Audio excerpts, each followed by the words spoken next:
New patch, new patch. Looks like a patch drop today. I think it's a patch that a lot of people are really looking forward to. Pretty much expecting Frost DK to take a hit here, just because it was really just choking out the meta. Construct Quarter was way too good, so I'm going to dig into the patch notes a little bit here, and then I'm going to play some games, and still trying to work my way back up to Legend for March here, but quick look at the patch notes. Dev comment.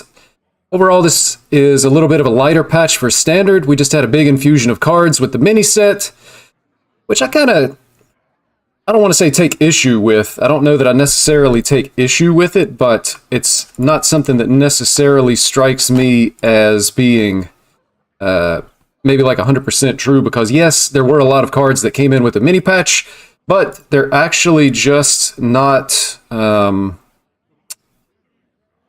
seeing any play. So, I mean, how many new cards did you actually get if nobody's even playing those new cards? But continuing on, so this patch is looking to address two major outliers after that card infusion. We're excited to see where the mini set lands after these adjustments. And then we've got 4 Wild here. So just being honest, I don't play Wild. I couldn't be any less interested in Wild. And I'm sure that, we're a week or less away from the Wild community beginning to once again foam at the mouth and call for more nerfs, typically because that's just what they always do.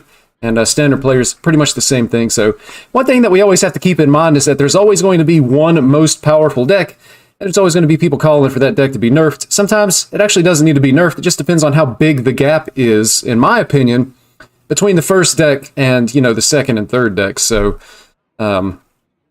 but yeah, Wild, I just have no interest in this. And I've already seen, I saw people posting on Twitter, yay, we got, the 2 or 3 decks nerfed that we really wanted nerfed in Wild, but they still haven't hit. I think it was Big Priest. So you can already see it starting to swell up, developers give players exactly the changes that they want, and then the players still aren't happy. So the wonderful life of being a game developer, I'm sure. A Construct Quarter, looks like they just hit the mana cost here, and to be honest, looking at this, I am not sure that this is actually going to be enough of a change for this card. I mean, it's the issue is like the 4/5 with Rush is just really too strong. Pushing it to 4 mana is going to delay it by 1 turn, but I've had a lot of games I feel like that I've lost against Frost Death Knight in particular, where they didn't even have the location on turn 3 to begin with. So yes, it's going to cost 1 more mana, but I'm not sure how big of a hit Frost DK is actually going to take. Right here beside me, I have a kitty cat who's thinking that she's going to crash the stream in some way or another. Hopefully crash it as in just like get on camera, and not crash it as in turn my computer off, which she does happen to do sometimes. She'll jump up on my tower and land directly on the power button, so potentially we've got that to look forward to.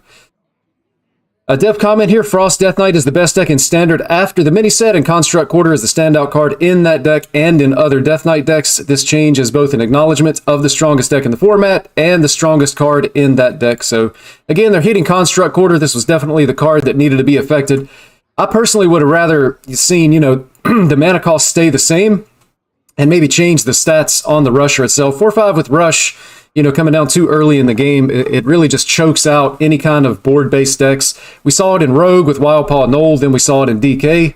I guess the thinking was maybe in a different class it wouldn't be so oppressive, and it just looks like the 4/5 with Rush just way too good compared to the other stuff that's available in Hearthstone. So we'll see what this actually does, but I have a feeling that Death Knight is going to be just fine. And then we see Wildpaw Knoll actually getting an extra mana here, so the idea, I think, was to just break Evolve Shaman, or at least disallow Evolve Shaman to be able to really take advantage of the Goldshire Knoll here.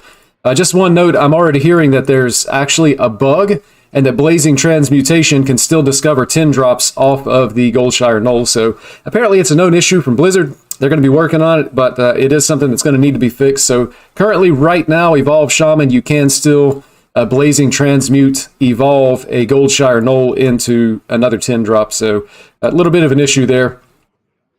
And then the comment, before the rise of Frost Death Knight, Evolve Shaman was the biggest outlier in the format. This change is to keep Evolve Shaman in line after the adjustment to Construct Quarter. Goldshire Knoll is an important enabler for the deck's bad play patterns, and this makes those play patterns slower and less powerful, while still allowing Evolve Shaman to play with the exciting new cards they got in the mini set. So This should be good once the change is complete and it doesn't work with Blazing Transmutation. Really, any deck that runs Goldshire or Null is going to feel the effect on this at least a little bit. Off the top of my head, I think the only other deck that I actually see this card being played in currently is Mine Warlock, the Death Rattle OTK Warlock. So that does hit that deck just a little bit as well. I'm not sure how bad that's going to hurt that. Grey Sage Parrot, this is a standard card, but they've increased the cost of the spell that's replayed. It has to be at least a 6-cost spell, so I don't think this has any real ramifications in standard. It's not going to affect Big Spell Mage in any way whatsoever. I think the Big Spell Mage deck looks the same, it plays the same, and everything is still just the same. So if you like Big Spell Mage, I don't think this is going to affect you at all. This is really more targeted towards Wild. And then we have the Wild changes here. Again, that's just something that doesn't necessarily interest me. And same note along the Battlegrounds here. So at this point, I feel like we've got a good handle on the patch notes. And we are actually just going to hop over. And we don't want to hop over to that. Let you get a good look at my big ugly mug. And we're just going to try to climb here. So there's really only 2 decks that I find interesting right now. One of them is Undead Priest. I've been playing this as I work my way back to Legend for the month of March. And pretty much what you would expect, we're playing a lot of Undeads who really want to curve out. It's just an aggro deck. Rotting Necromancer provides a little bit of extra reach. That big 5 damage can come in handy quite a bit. And pretty much from there, I mean, just what you would expect from an Undead aggro Priest. And then, of course, Quest Druid. I was enjoying this prior to this latest patch, using it to be able to fight against the Death Knights just a little bit. So, pretty fun. Basically, an OTK deck in the form of the Astalor combo. But you can also win sometimes just through the quest, being able to complete the quest and being able to punch face a lot. And then sometimes you can actually just win by a tempo plan of swarming the board. You can have some armor, and then you get down the Anubricon, and maybe you can get down an Underking or 2, or maybe just even like the 5 mana and then 8 mana version of Astalor, even if it's not the OTK, sometimes that's enough to just overwhelm the opponent. So I'm going to go ahead and queue up here some of this Undead Priest. We're going to get the action rolling.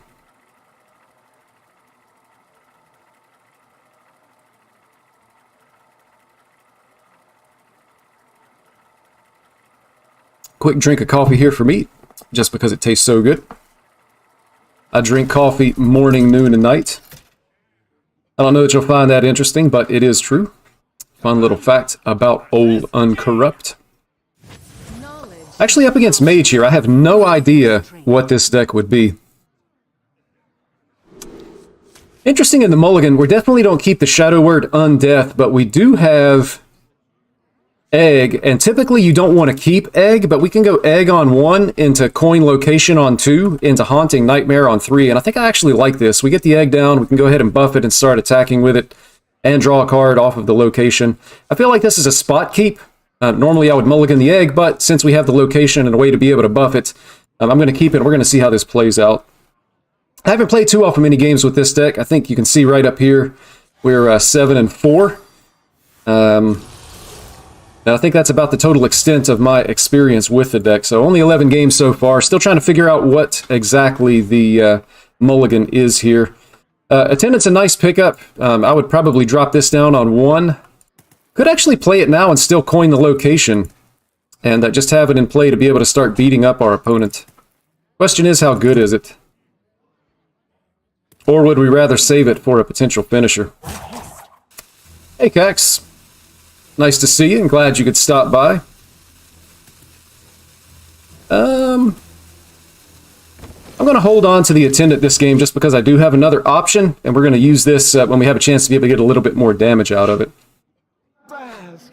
Is it worth it to craft this deck? Right now, I don't know. It's still early, the first few hours of this meta, so I wouldn't necessarily recommend that you craft anything right now, unless you just have a lot of dust laying around. Otherwise, I would probably wait at least, a couple of days or a week. If you're really just trying to look to get a very strong deck to be able to climb the ladder, then, you're probably going to want to wait until the meta settles down. And then we'll just go from there. I don't think that this deck is going to be anything tremendously powerful. Honestly, I feel like Frost Decay is probably still going to be a stronger deck. We're going to push face, and then next turn, Undying Allies into Haunting Nightmare is going to be a pretty interesting turn, pretty strong turn. I have a question. When is Frostworm's Fury getting nerfed? Kind of busted card, don't you think? Generally speaking, I just don't like freeze effects that hit the entire board. We saw the same thing happen with the Shaman Elemental, and I can't think of the name of it, but freeze effects that hit the entire board are extremely frustrating, and again, they just kind of shut down the board-based plans here. I'm going to use the Undying Allies. It only hits one minion here. Sometimes you can have like a couple of cheap minions in your hand, and the Undying Allies will obviously hit every minion that you're able to play that turn. But this is just a really good card to have the Undying Allies on. At some point, it's going to end up dying. And then you can see here, we actually have the second Void Touched Attendant, so that's going to be a lot of damage at some point as we're hitting the board here. So I think I want to draw first. And I'm going to make the egg a little bit more threatening, just because if our opponent ever kills it, we still have a 3/3. And we hit Grave Digging, and I think I just want to play the biggest minion. It could play the other Haunting Nightmare, and also spend a Void Attendant, but being able to save these when we have a board presence, it's just a lot of damage that people don't necessarily expect, certainly if you're able to hit 2 of them. And we want the Undead minion here. Our choices would be these 2 guys, and I think next turn we can go Amalgam this and generate an additional Undead minion. So I'm going to take the Amalgam here. We get the 5 damage face, and then we'll pass it back over.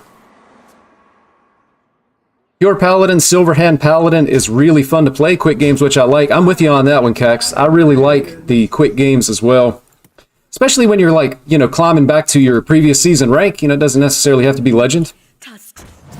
But as you're going back to, whatever rank you typically find yourself at, quick games are good, and I'm always a fan of quick games for climbing. So now we need to count damage just because we have both attendants in hand. So we've got 13. These guys would add an additional 6. That's 19. And then our hero power hits for 4, which is actually lethal if I counted correctly. 13. These guys add 6, 2, 2, and 2. Hero power is going to hit for 4. And I'm either going to look like a genius or I'm going to look like a big dummy here. Which is it?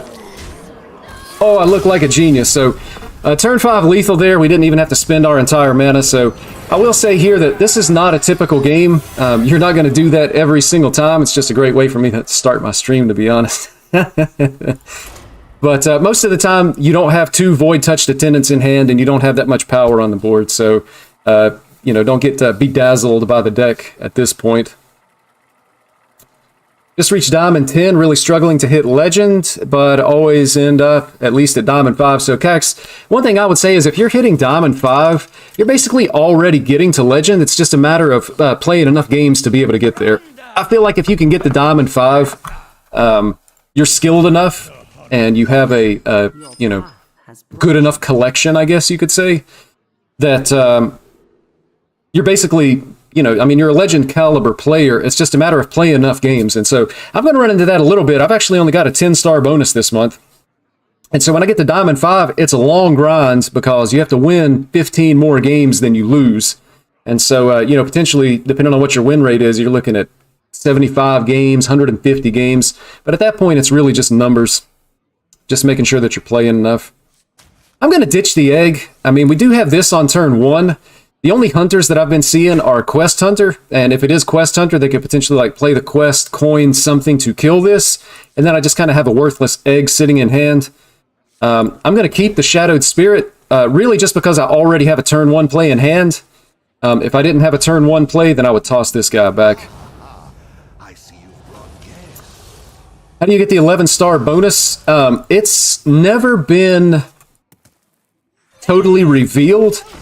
I think it's definitely more than the top 1,000 legends. Supposedly, it's the top 10% of legends on the server. So last month, you should be able to go back and check it on the Blizzard website, but there were roughly, I think, 15,000 legends on the Americas server. So assuming it's the top 10%, then it would be the top 1,500 would have gotten the 11-star bonus. So we've got, I think we just spend mana and play both of these guys. Like, there's no reason to hold this. And then we're going to punch face, of course, here. Our opponent kept a lot of cards. They could be looking to buff this. Yeah, I'll stick with the 10-star bonus. I mean, you never know. You might just find yourself in a situation where you're able to land that 11-star bonus just by playing. Sometimes you get lucky if there's a deck that's good, that you really enjoy playing, and you find yourself playing a lot one month, your rank shoots up and you don't even realize it. I've kind of struggled the last, I don't know, few weeks. I actually liked the meta when it was Miracle Rogue and Quest Demon Hunter. I enjoyed it. I was playing a lot and, was doing pretty well. And then, unfortunately, there was a patch, and I ended up not liking the Frost DK anywhere near as much as some other people. So I haven't been playing a lot. When I do play, I'm kind of like a hipster. I don't want to play Frost Death Knight, and so I found myself losing probably a lot more than I really wanted to. I think we could draw cards here, but I kind of just want to get down this guy on the board. It might potentially protect the Void Touch Attendant here if they trade into it. Actually, if they trade into this with the weapon, they're going to take so much damage off of it because they're going to take 5 plus 4 off the Death Rattle. And they may actually just want to swing into the Attendant, in which case this sticks, and it's just a nice big 4-3 to punch the board. You can see that's exactly what happens here. So they're still taking 2, and we got the big boy on the board, and likely we're just going to throw down the Rotting Necromancer here. And we'll have the card draw for 1 mana really whenever we need it, because there's almost always going to be undeads dying. Ended up reaching Diamond 1 3 stars last month, managed to lose all the way up to Diamond 4 and got sad. That happens. It happens to everybody, even people with the 11-star bonus that are getting the 2 stars from Diamond 5 to Diamond 1. It just happens. I think it's happened to me as many as 3 times before. You're on the final boss and, unfortunately just unable to get there. We're taking the undead just because we want the 5 damage face here. It happens. I mean, that's just Hearthstone. That's card games in general. You're never going to have, an insane win rate. The best player does not always win, unfortunately. Just kind of the way it is. I think they're probably blocking a minion here, so I'm just going to let them have the egg. And then we're going to be able to discover an undead, and then we're actually going to be pushing 11 face here. I'm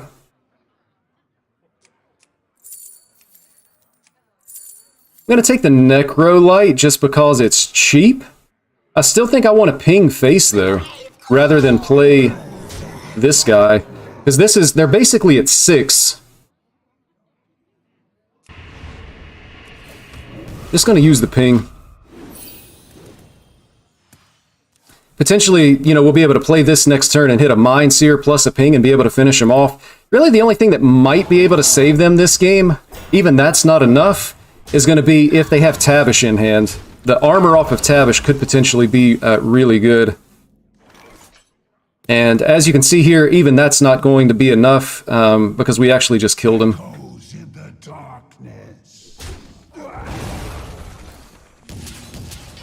So Hunter, kind of one of the weaker classes. It was a Renathal deck. They had 35 health, but they just couldn't handle the amount of aggression that was coming out. That's been a big change with the cards that have been added. Hunter just kind of falls behind in the early game. They don't really start to hit their spike in board presence until like maybe turn 4 and specifically turn 5 with the Pet Collector. So Hunter, just kind of not getting there. What's your thoughts on the nerfs? They completely murdered Evolved Shaman. Yeah, so they Evolved Shaman should be pretty much gone, but I have a couple of thoughts about that. Thought number 1 is supposedly there's a bug. The Null can actually still be evolved with the Blazing Transmutation and still hit 10 drops. So Blizzard is aware of it. I think I saw on Twitter. It's going to be fixed, but at this point, Evolved Shaman, you can still use at least the Blazing Transmutation card only. We'll be able to hit a 10 drop by evolving a Null. So eventually that's going to be fixed and totally be gone, but it feels like it really eliminates the super early game high rolls for Evolved Shaman. The question is, what percentage of Shaman's win rate were actually those games where they hit those high rolls early in the game? So It's definitely going to hurt the win rate of the deck, but the deck can still win games when you think about like the Headhunter Vol'jin plays to get out a Neptulon or a Glug, and then even just the really big evolved boards with Tiny Toys and the 1 mana Convincing Disguise, I think it's called. So it's not totally dead, but it's probably at least, gosh, probably at least a tier 3 deck at this point. So playable, but barely would be my guess. Outside of that, I'm not even totally sure that the nerf to the Death Knight location is good enough. I feel like Frost Death Knight could still be really, really good. Speaking of which, we might actually find out here.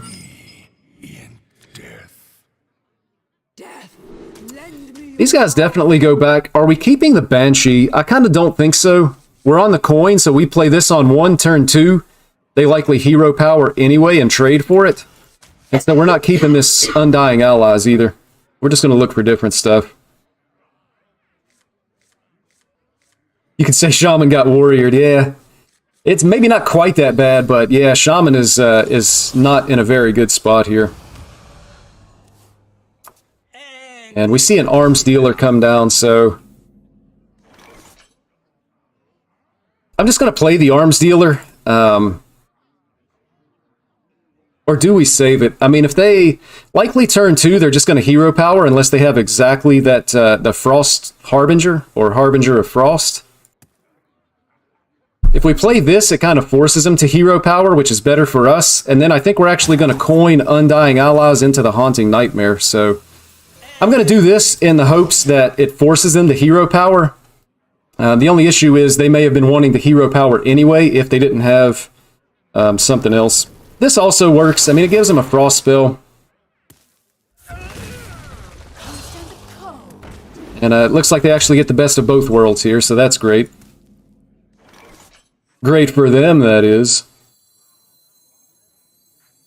So the other issue is, I could Undying Allies the Haunting Nightmare, or I could go coin Banshee Amalgam and have even more minions affected by the Reborn, and then just naturally curve out into this on 3.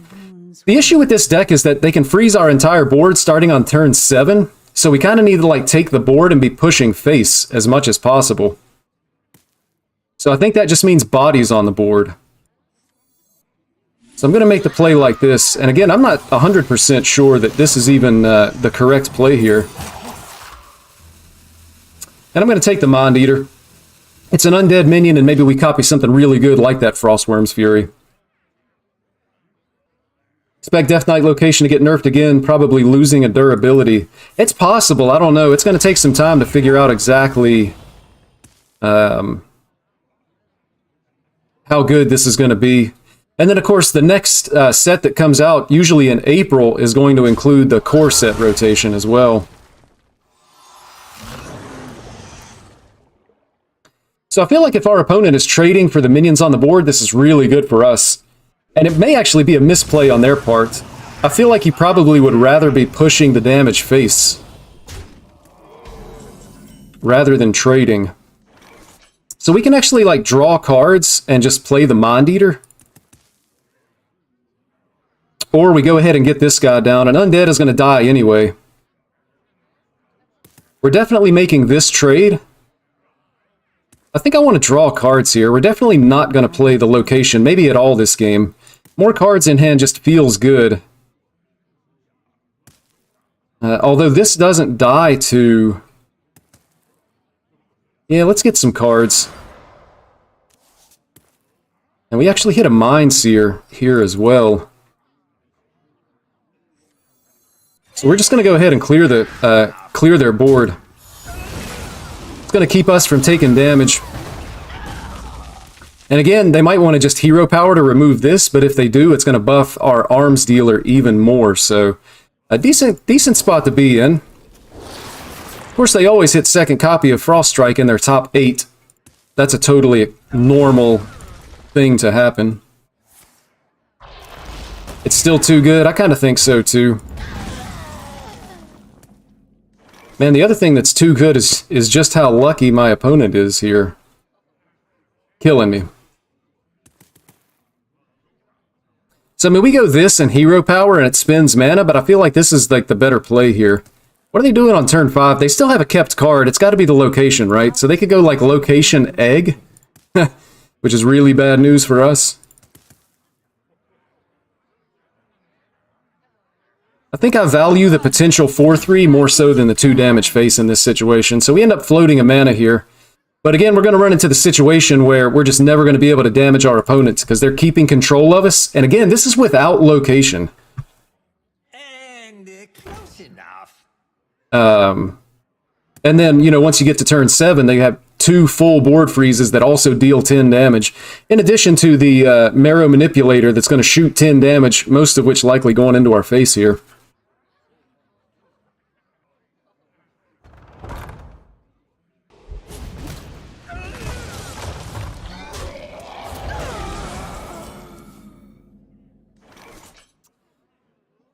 So it did hit our Shadowed Spirit, which is actually good. And I think I want to clean up this 4-1 as well here. So if they play Marrow Manipulator now, both of these likely die, but we only take 4 damage face. But again, that's a small consolation because they have a 5-5 on the board. And there's probably going to be a second Horn of Winter. And again, just removing a minion here, so it just feels like we're never going to be able to get the chance to damage our opponent, which is unfortunate. We can actually play our entire hand, though, so we're going to start off with the Cathedral of Atonement. Go ahead and draw a card. We hit second location, not really what we want, so I can go Undying Allies and these 2 guys. But the issue is the Foul Leg maybe actually never dies, but I guess we can buff it next turn with this guy, so we're going to take what we can get here. And I feel like we have to trade. They've played 1 Harbinger of Winter and 1 Frigidera. I think we have to trade here because we just don't want to take that 5 damage. It's a close call, but they're the more aggressive deck, so I feel like we have to play defensively. Is Undead Priest busted? No, I don't think so. I'm actually expecting that it's going to be a worse deck than Frost Death Knight, even with the change to Construct Quarter. It's exactly the matchup we're in right now, and it just hasn't felt good. They didn't even have location until, like, turn 5.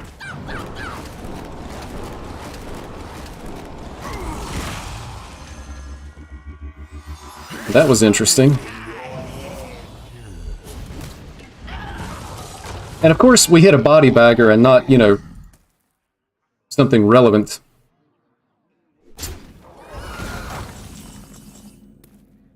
And I don't even think this helps us all that much right now. I mean, we would hit for... You know, it's just not enough. Just not enough. So we're going to play second location, and we're going to buff our egg. And that'll be good next turn. So I think, again, it just feels like we're going to have to make these trades. Let me see what I get out of their hand here. Thessarian is actually really good for us. But I almost feel like if I play it, I need to play it first. It's a 2 out of 3. Surely we win 2 out of 3, right?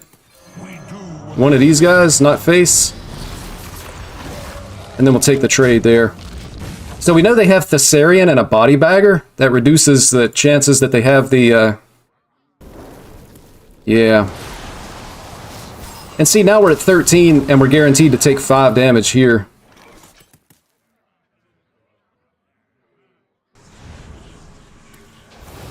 So it's just kind of not looking very good. We're going to shoot damage. If they don't have the second one and they can't kill us... Oh, yeah, man. I like it. And I don't want to play the body bagger. I want room on the board to be able to play the Void Touched Attendant, I think. Or do I just play it anyway? If they freeze the board... There's... Well, if they freeze the board, I could potentially hit either Egg or Banshee or even Mindseer to be able to clear one of my own minions and get the Shadow Word Undeath. Yeah, I'm just going to pass turn. I feel like we're losing, though. Hopefully, Frostworm. And they have the second one, man. Like, how do they have everything? They've only drawn half their deck. And this is exactly why, I mean... It's just ridiculous. These effects that freeze the entire board. Like, why did we even play this entire game of Hearthstone for my board to just be permanently locked down where I can't kill him? I mean, I drop this guy, go face with this, and I mean, we just kill him, but unfortunately, they win. And not because of one Frostworm's Fury, but because of two. Really unfortunate. Hopefully bump to 8 mana next patch, because it's annoying when you've got big minions just to get frozen while taking 5 damage. I mean, it's annoying even when your minions are small. It just totally, like, the entire board freeze mechanic. Like, I'm okay with Flurry. 1 or even 2 or 3 minions, that's fine. But freezing the entire board, it totally invalidates any type of board-based deck. And basically just gives the win to the Frost DK. I really don't like it as a mechanic at all.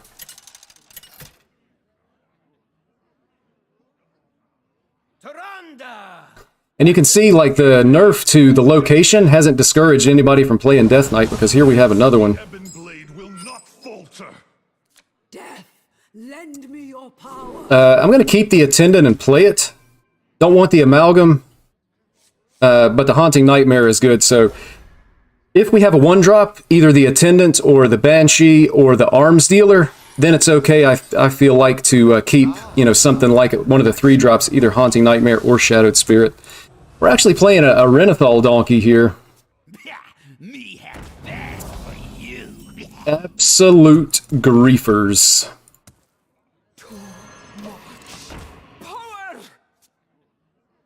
You have a recent Beast Hunter list. I don't, but if you want to check out vicioussyndicate.com, they'll have the most recent Beast Hunter list. I don't know how good it is, but they'll have a list for you for sure.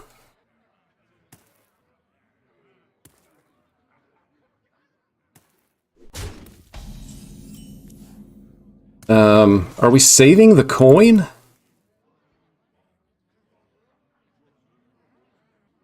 Just play out this guy? Or do we coin out the Haunting Nightmare? I think maybe we actually just coin out the Haunting Nightmare here. I wonder. And then next turn we'll have some combination of, you know, 2 minions that's going to spend 3 mana. And then potentially if the Haunting Nightmare dies, then we might actually get an additional 4/3 out of it as well. Feel like Hunter is underrated. I don't know. I mean, it could be. There's definitely not a lot of people playing it right now. And there's also people that are playing, like Quest Hunter, I think kind of made a little bit of a comeback. So we definitely want to get down 2 undeads, just because next turn we'll potentially be able to revive. So this guy's going face. I'm going to let my opponent remove the minions. And then on turn 4, we'll actually be able to bring every single one of these minions back to life. So we're going to go for a Banshee. And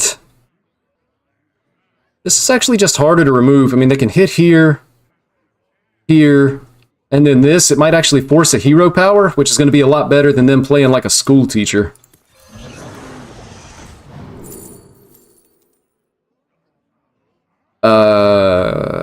None of this is really good. I don't like any of it. We don't want to heal our opponents, and then these are too expensive. So I'm just going to take the cheaper one. It does have a little bit of upside, and then we're going to hit face here. So if we're really good at the game, when this dies, it lands on the High Cultist. My blood for the Lich King. Yeah, and you can see here, so they did have a way to be able to spend 2 more mana, but they're going to hero power to be able to get the full trade on the board. So they'll have a 2/3, and then we're going to be able to bring back all of our minions with this guy right here. Oh, and they don't even hero power, they just stick this.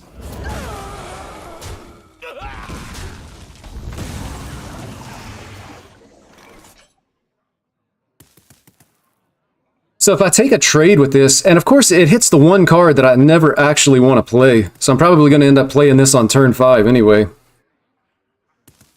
I feel like we still play the Cultist. It's just kind of the most bang for our buck, so to speak, here. And then we're still just going to push face damage. We do have a Void Touched Attendant in hand. If we can ever draw the second one, then maybe we can start to look for like sneaky lethals on turns where we're dealing like 15 to 20 damage. Outside of that, we're struggling against the Renathal Griefer.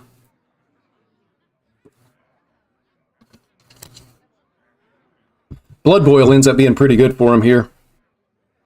Corpse Explosion too, but Corpse Explosion is going to clear their stuff as well, or almost clear it. And, you know, we can at least to some extent replenish our board, and, you know, this buff will land on something in our hand as well. We do see the Blood Boil.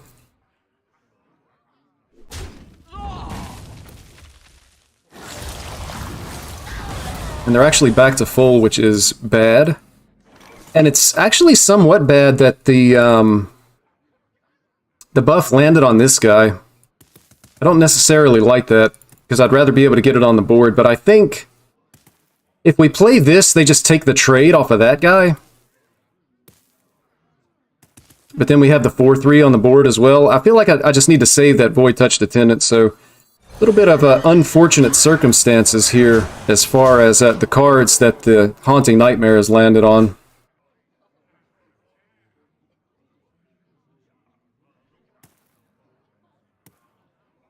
I feel like, so again, I haven't played a whole lot of games yet, just 14 games, this is the 15th game, but I've actually beaten 2 Renathal Blood Death Knights with this deck, but it was more because they didn't have the cards they needed, but you kind of expect it a little bit because it's a 40 card deck.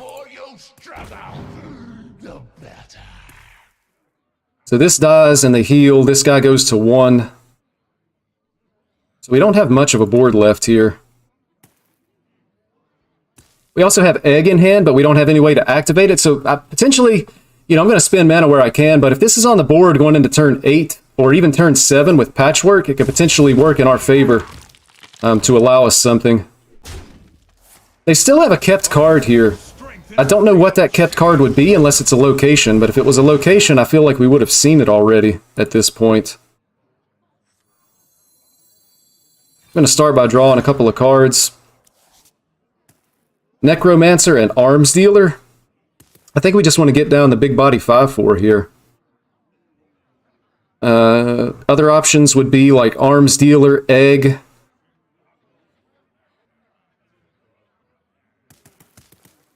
It's a little bit awkward. Maybe it's Arms Dealer and these 2 guys. And then we'll drop the Egg as like to have a little bit of board left over. I'm going to take this trade just because that's going to die anyway. And heal our opponent, so there's not a whole lot of damage there. And 5 is just kind of awkward for the amount of stuff that we have.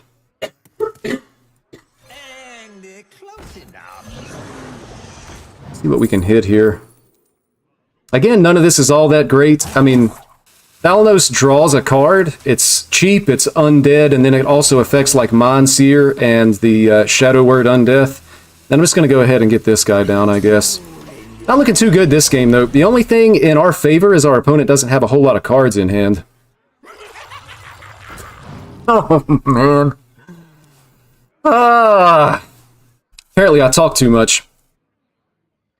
How come you guys didn't tell me I talk too much? Kitty cat.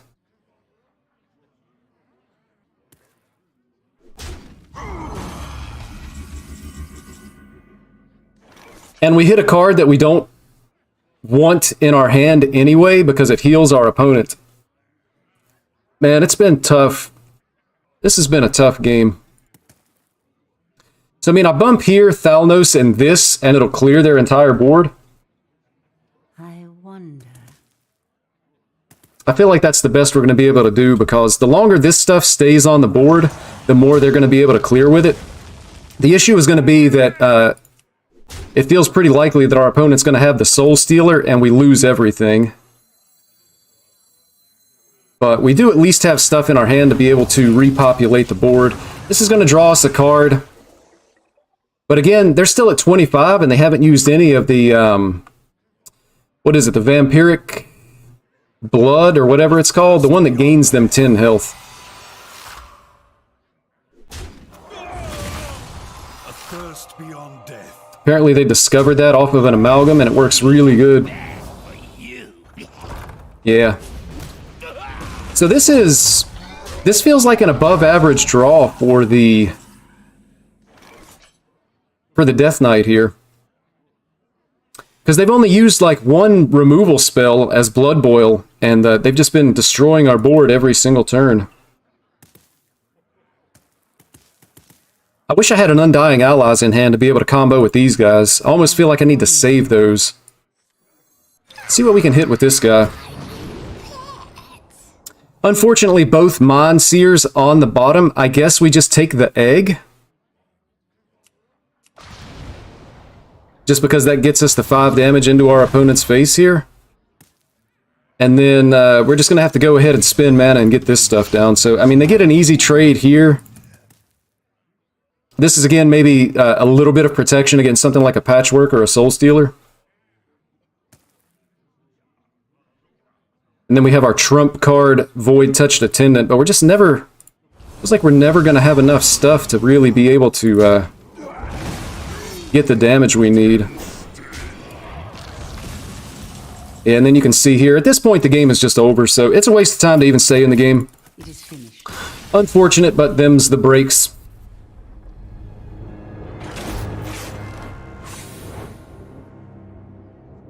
The game really felt atypical to me, though.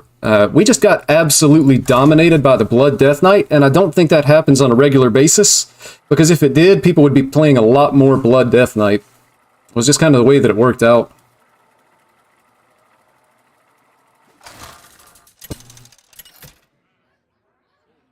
And again, the location didn't really have anything to do with it, because it didn't come down until so late in the game.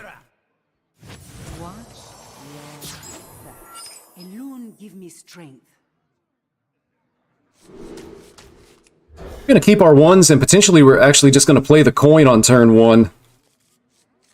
And we can actually...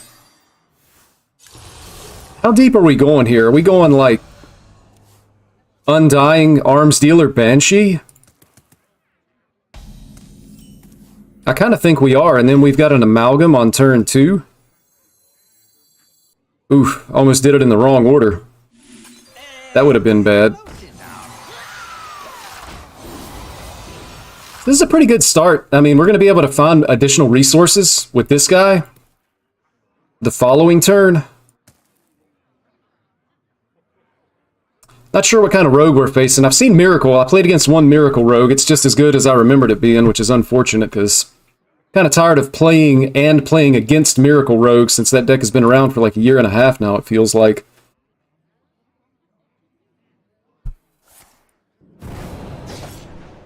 Our opponent's playing Backstab. What type of new technology is this?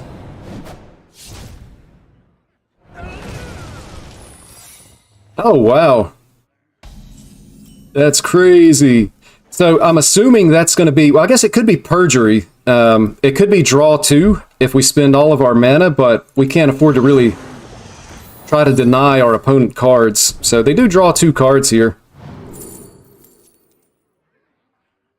And, I mean, it's a pretty easy Nerubian, I think, at this point. And then we go face. Next turn, most likely, it's just going to be the Haunting Nightmare. So I'm assuming this has to be like some kind of a jackpot rogue. Which means they could potentially high roll us at any time with jackpots or reconnaissance or something like that. So, should be another interesting game to see if we can actually get there damage-wise.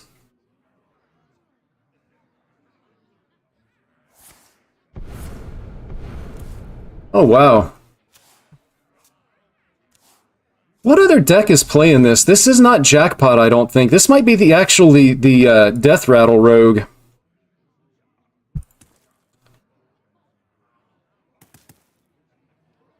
If it's Death Rattle, we need to increase our board presence and our damage as much as we can, in which case, I kind of wonder if we just get down Arms Dealer and Egg. What is a loon's will? Although the Haunting Nightmare is just more overall power, being a 4-attack minion. We've already seen one Bone Spike. They're likely running Tooth of Nefarian as well. I don't know. I'm still not totally sure what we're playing against here. That's pretty interesting. 8 cards in hand. They played their entire hand on turn 1, and they're back up to 8 cards. Yeah, I think this is the Death Rattle Rogue. Oh, it's the OTK Rogue, is what it actually appears to be. So we need to kill our opponent as quickly as possible. And of course, again, these are all bad. It gets discounted. We're not drawing a dragon. This is only going to be 3. I guess it's actually just the Undying Allies, which is unfortunate. We don't even have very many undead in hands, but we're going to be able to draw with the grave digging. But I want to go ahead and get down the egg. Even though it's going to be just the egg, it's going to summon a 4/3 as well, just because that's where it landed. Also, if this guy ever dies, there's a chance that it hits the egg.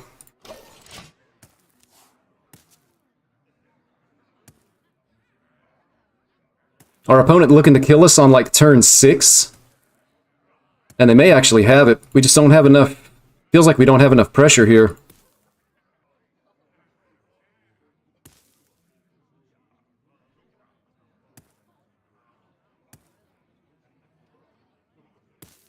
I feel like they have to high roll to be able to hit that combo, though.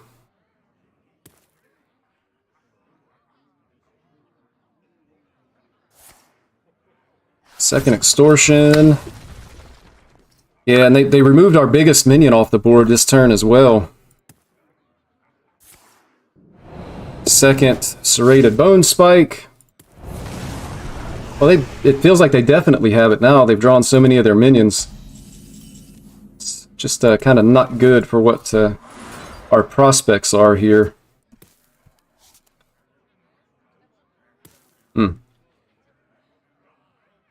So I want to maximize damage. I guess I'm just going to go ahead and use the Undying Allies.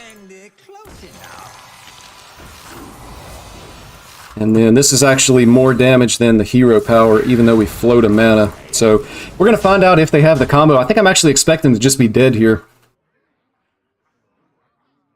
It's unfortunate they were able to remove as much as they did. I felt like we had a good start, but again, just double extortion, double bone spike. Unfortunately for them, I guess they didn't have it. It's a really inconsistent deck that they're playing with the OTK version. So being able to beat something weird with this deck is a good sign. I feel like if your deck beats weird stuff, that's a sign that it's, you know, not a total trash deck at least. Still seemed a little bit rough in spots there, though.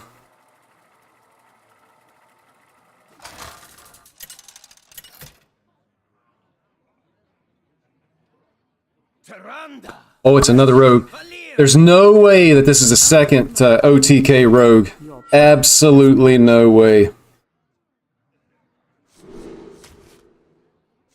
I think we just play the Attendant on 1, and then we've got coin this guy on 2 with the Undying Allies. I think this hand is okay. Gotta go. Good luck on the climbing. Cax, thanks for stopping by. It's always good to see you. Have a good rest of your day.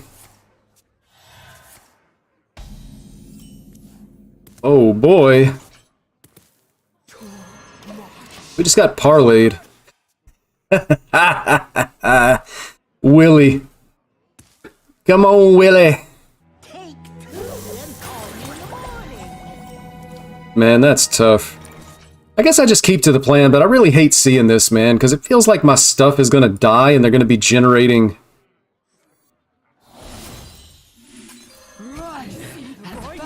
They're going to be generating random stuff that's going to totally wreck me, is what I'm afraid of. What do you think of Pure Pally? Any good?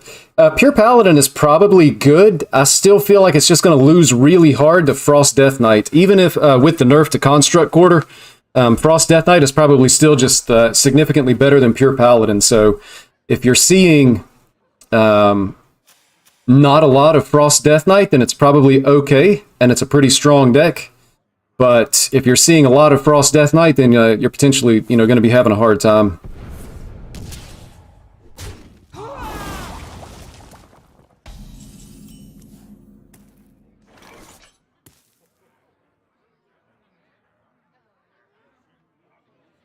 I hate to, but I feel like I have to make this trade because it feels like a good way to lose this game is through a lot of random concoctions. The good news is it's going to respawn, and hopefully it hits one of these guys so that we get the 4-3 immediately. Man, that's tough. Probably the worst possible card to hit, too. Even if it landed on Monsieur, it would have been better than this.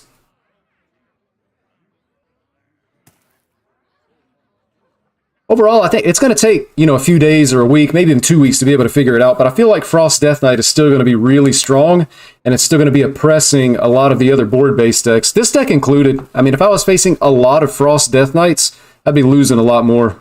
I'm sure of it. Just the 1-mana nerf to Construct Quarter isn't enough, I don't think, to really open up the meta. 4-5 with Rush, it's just too good. We saw it in Rogue with the Wild Paw Knolls. Now we see it again in Death Knight. So I guess maybe the developers wanted to experiment and see if maybe the 4-5 with Rush wasn't as oppressive in a different class. But it turns out it's the same. It doesn't matter if it's Rogue or Death Knight or really any other class. That's a decent pickup, I guess. And we know for sure now exactly what we're playing. It's a Jackpot Rogue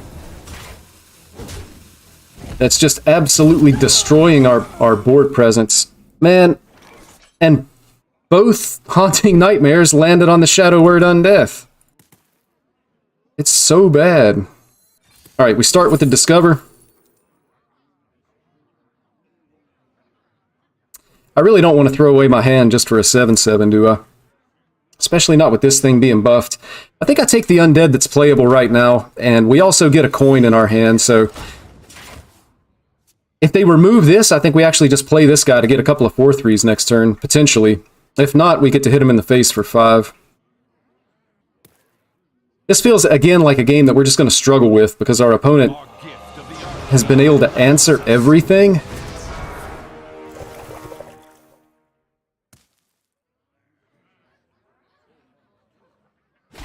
Their random 3 is a 5/5. And it's just so tough.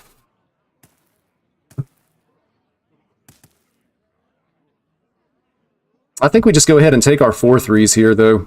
Surely they're almost out of stuff. It's only going to deal 2 unless I make a trade, though. So I have to trade to get 2 4-3s, or I can go face and get 1 4-3, or I can even just make a totally different play.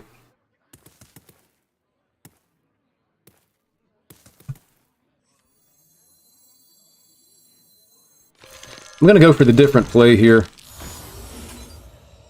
Monsieur, my own minion. Then I'm going to shoot this guy. And we're going to try to force our opponent to make this trade or have something else. Whenever one of these dies, we'll be able to get the 4 damage. That's also going to hit face and 2 4-3s, which is likely going to be next turn because we want to get it down before our opponent is able to scabs. Because if they put those 4-3s back in our hand, then it's going to be really bad news for us. And this is actually, like, really good news for us, I think. Oh, wow, and that's their trade. So we're going to hit our opponent for 9 and put 2 4-3s on the board. Both attendants already dead, which is unfortunate, but maybe we can top deck one of our other 1-cost cards so we don't float a mana here. We actually hit card draw, so that's good. It's actually really good top deck. And Basilisk in hand is also kind of nice, too.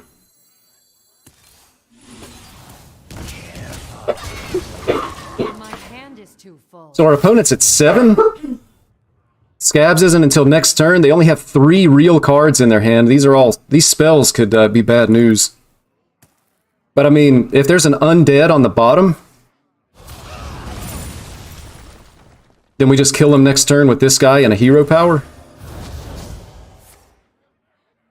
I don't know what the chances are right now, but I think typically the deck, there's like an 80% chance that you're going to have an undead in your bottom 3. So this is just to win the game. Or we Basilisk because we had so much undead stuff on the board. I think we just go for the win. And we can also coin the Basilisk anyway because we still have the coin. And you can see we actually just hit it here, so we're able to get there this time.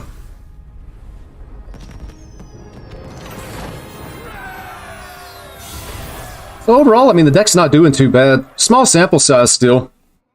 And again, people aren't playing necessarily the best deck right now. Like previously, yesterday, you know, obviously before the patch and last month, it was like 50% Frost Death Knight is what I was playing. And if we were seeing those kind of opponents, I feel like we'd be losing a lot more. Maybe probably a lot closer to just 50%. Versus Elise. Class is in session. Death, lend me your power. I'm going to keep the Banshee. It's only 1 health, but if our opponent actually plays the coin to remove the Banshee, I think we take that as a win. And just hoping to hit like a minion for turn 2. One of these guys would be really nice. Or even another 1-cost minion. Just to have something on the board that when this dies, the buff would actually land on it would be very nice. We actually see the egg here.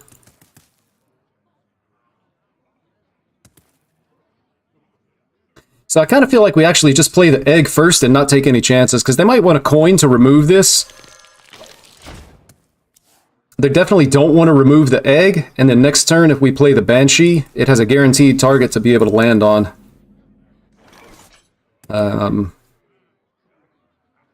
That's a bit unfortunate that this was our top deck.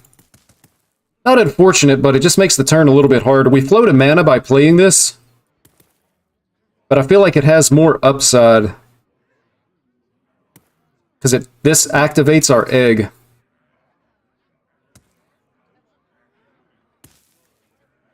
And if we don't activate our egg now, it's going to be like at least turn 5, so I think we just go ahead and do it.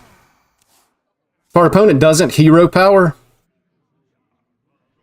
then we get to punch face. They actually don't hero power here. And I can even take this trade because it's the same amount of damage. And I'm going to go ahead and use the Undying Allies with the Haunting Nightmare. And I'm actually just going to push face. I'm going to let the opponent make the trades here and just try to get as much face damage as I can. I was expecting this to be maybe like the Quest Druid, I guess, in the Mulligan. And I'm just going to spin mana. So we play the 4-drop and then these 2 guys on turn 5. And then if he dies, potentially we also get an additional 4/3. So unfortunately here, there's no undead on the bottom. So we're just going to take the best one of these, which I think is actually going to be the High Cultist. So unfortunately, you can see here we miss. And this is a 4-mana 5/4, which is really, really awful when you don't hit that extra 5 damage. Definitely makes you feel bad. But I think we're still in a good position this game. They want to either Nourish or Guff, I guess. So potentially they scale of Onyxia and clear the board, but we're going to top deck the High Cultist. So anything that they remove, we're going to be able to put back on the board. Also, they probably should have traded with this first. And then these guys are also going to be the ones that are getting the buffs here as well. And they actually went for the full trade, which is good news for us. So we just play the Cultist, just because we're going to get 2 copies of the 2 copies of these guys because they had Reborn. So we got a very robust board, and then just these 2 cards are going to be a really big board because there's 2 4/3s in this guy.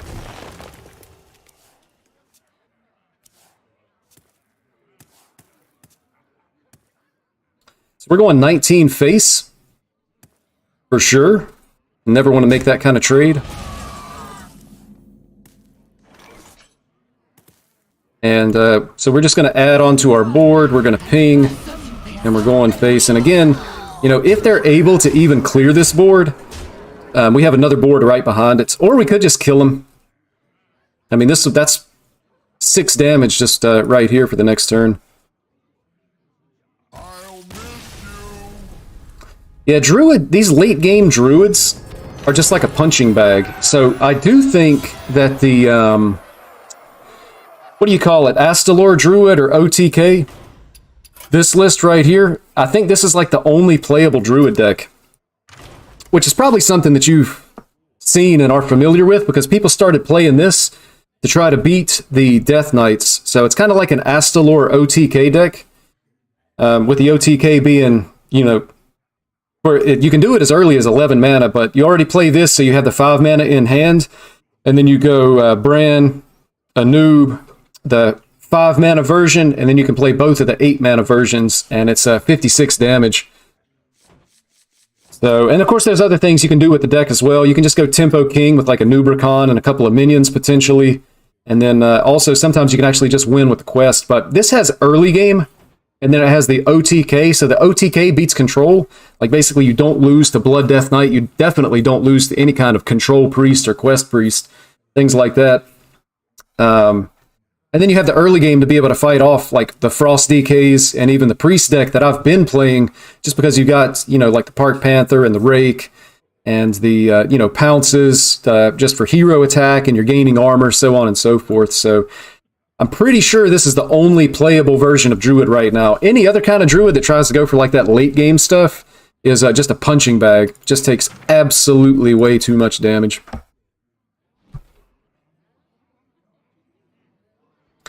All right, I'm going to sneak away for a quick break, and I'm going to spectate somebody just so you guys have something to watch here. We're going to check out what Tiny Titan is up to. Looks like they're starting to get close to actually getting back into Legend. You're headed out. Thank you so much for watching. I know this is a good time for you guys to hit the road. If you're around, I'll be back in like 1 to 2 minutes. I'm just going to go and hit the restroom and grab another cup of coffee. Thank you again so much. I will be right back. The citadel stands strong. My blood for the Lich King.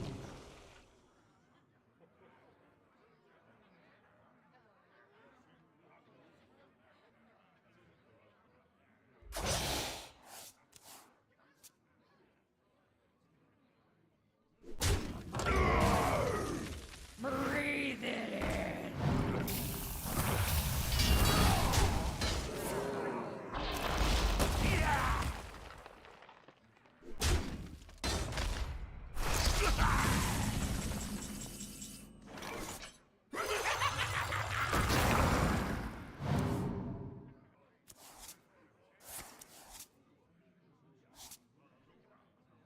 Side effects? No. It's all in your head.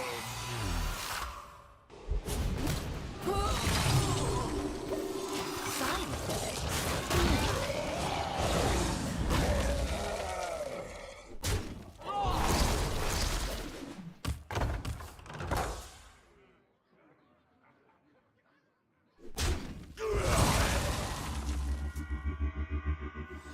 It's all in your head.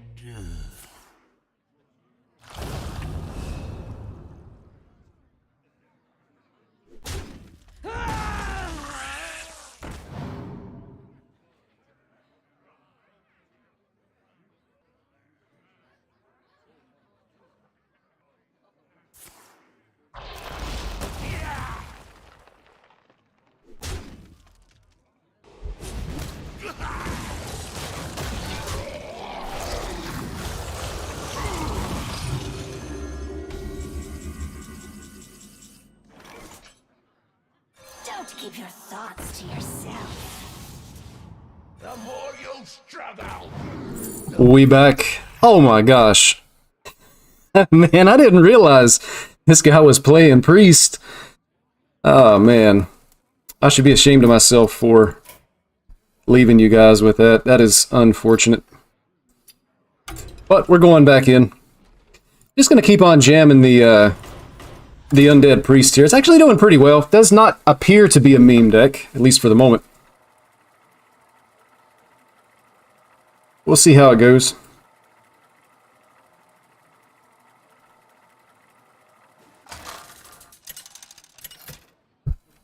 Anybody else out there experimenting with any kind of different decks? Or is everybody still playing the same stuff? You will know Opponent minus $25. Give me strength.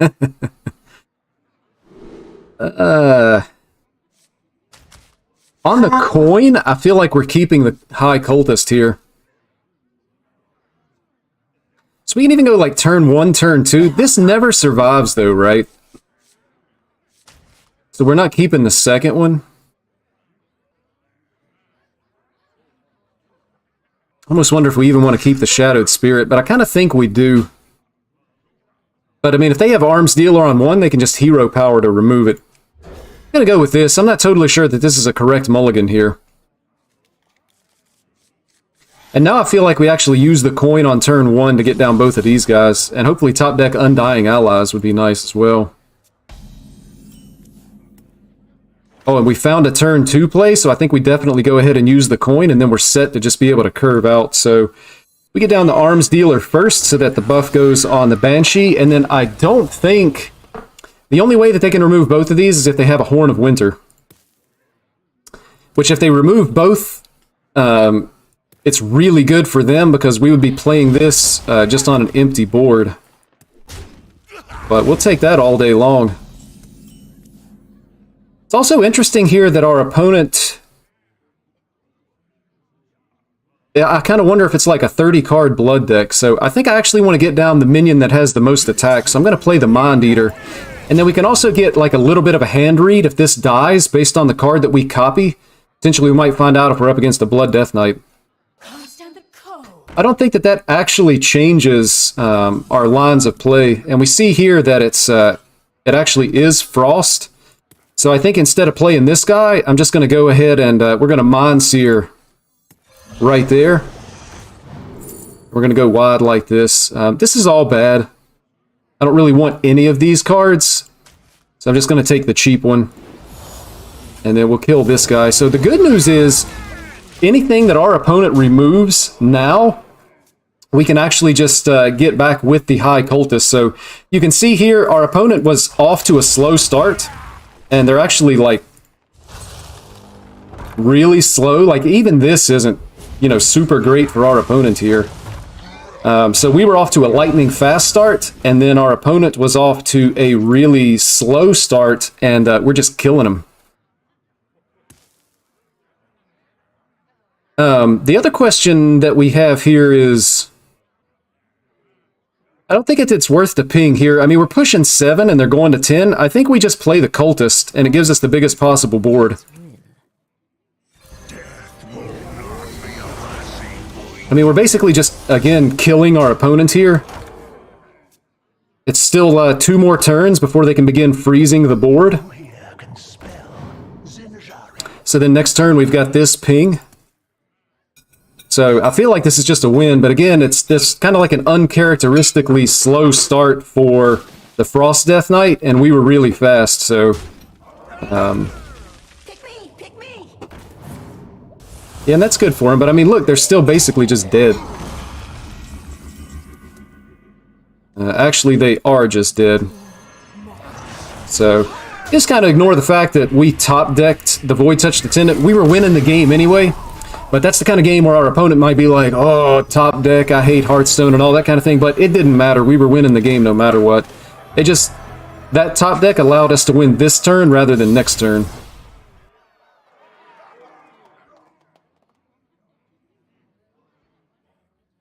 Gonna try out some Pure Paladin. It should be good. I mean, Pure Paladin was a really good deck before Frost Death Knight. But I guess it also kind of lost to... it lost to Miracle Rogue as well, so it was good after Miracle Rogue was nerfed, and before, like, the Frost Death Knight was discovered and got really popular, kind of like that newest version. So, again, if people aren't playing Frost Death Knight, I think it should be performing pretty well. And I would say, too, like, I feel like this deck is overperforming. It's just doing well right now because people aren't necessarily playing the best decks, just because there is a new patch. I'm going to toss all this. So it could be one of those things where Pure Paladin performs really well, like for the first few days of the patch, and then starts to fall off, so definitely be interesting to see. there won't be any like meaningful amounts of data, I would assume, for at least the first couple of days. Unfortunately, no turn 1 here, which is bad, and it looks like this could be a mirror. I'm going to hold the Undying Allies and play it with the Shadowed Spirit. If this is going to be a damage race, then I'm going to want this guy to have the Reborn more so than this guy. And you can see they're actually playing a different version of the deck. So I'm going to go ahead and do this, and then next turn we've got options. We can do 2 minions, we can do 1 minion, but it feels like we're in the driver's seat. Because we went first, we have initiative, which is a big deal in matchups like this. And that just kind of makes the turn. So here's the other interesting thing here. They can trade and then coin out the Shadow Word Undeath if they have it. So the question is, how much do I care? I think I just want to go ahead and get down this guy and this guy rather than just the 5/4, because the 4/3 coming down into play would be pretty good. And then, of course, we're just going face here. If our opponent wants to take this trade, then that's going to be something they're going to have to do, and then burn the coin and Shadow Word Undeath. And then we just repopulate the board as best we can with what we have to be able to go wide again. And then, you know, maybe hope that they don't hit the second copy. But even if they have the second copy, it wouldn't be active, because they're not going to have anything left on the board either. And you can see they actually don't have it, or they're waiting a turn. So now, at this point, I feel like we want to hedge our bets just a little bit. I mean, we go all face and it hits for 10. But if we go all face and then allow our opponent to clear our board while maintaining their board because of the Shadow Word Undeath, that's bad. So they could be actually baiting us by not, you know, using the coin and playing it. So I'm going to take some strategic trades here. So I'm going to do this. And then I'm going to hope that this buff actually lands on this guy, since he's going to get to attack. It doesn't, but that's okay. And then I'm going to Mind Seer, and then I'm going to go ahead and see if I can get 5 damage out of this, which I do.